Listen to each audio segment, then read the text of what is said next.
دعای استفتاح یعنی دعایی که انسان به اون نماز خود افتتاح میکند و این دعا بعد از تکبیری تحریمه و قبل از قرائت خوانده میشه.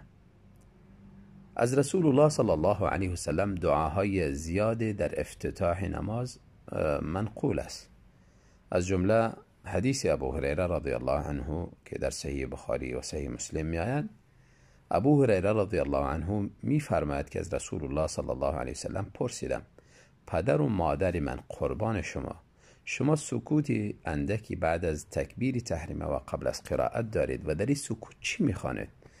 رسول الله صلی الله علیه و سلم فرمودند: اقول اللهم باعد بینی و بین خطایای کما باعدت بین المشرق والمغرب. یا الله در میان من و در میان گناهان من دوری بیار، قسمی که در میان مشرق و مغرب دوری آوردی. یعنی کنایه از محو گناهان من را نیست و نابود کن، دیگر امکان جمع میان من و گناه نبوده باشه، قسمی که امکان جمع میان مشرق و مغرب نیست. اللهم نقنی من خطایای کما ینقی الثوب الابیض من الدنس.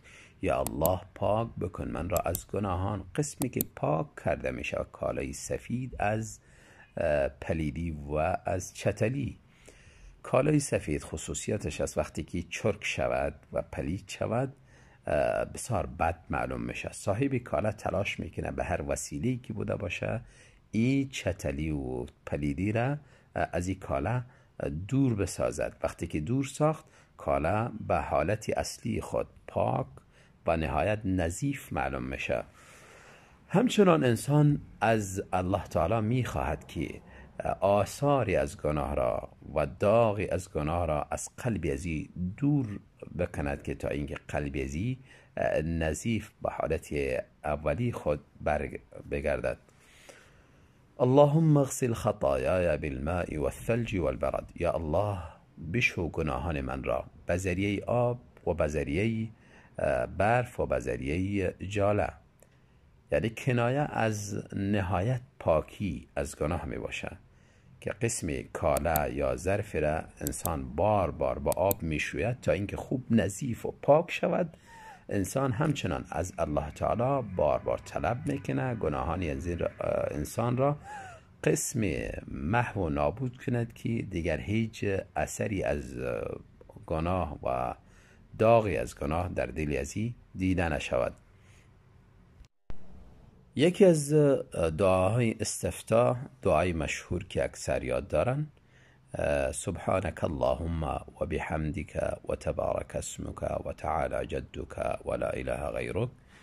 این دعا از رسول الله صلی الله علیه وسلم ثبوتش به طریقه قوی نیست، یعنی زیاد درست نیست، اما از عمر رضی الله عنه موقوفا در صحیح مسلم نقل است.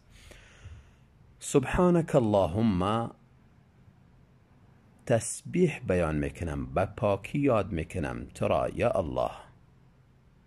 اسبح سبحانك، یعنی تو را به پاکی یاد میکنم و تنزیه و تقدیس تو را بیان میکنم،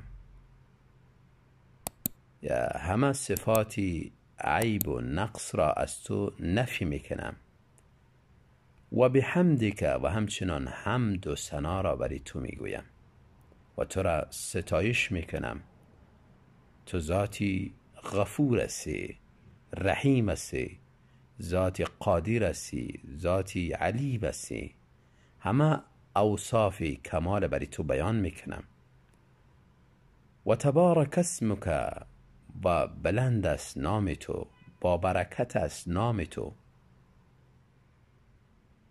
برکت از طرف الله و همچنان در نامه های الله تعالی برکت است.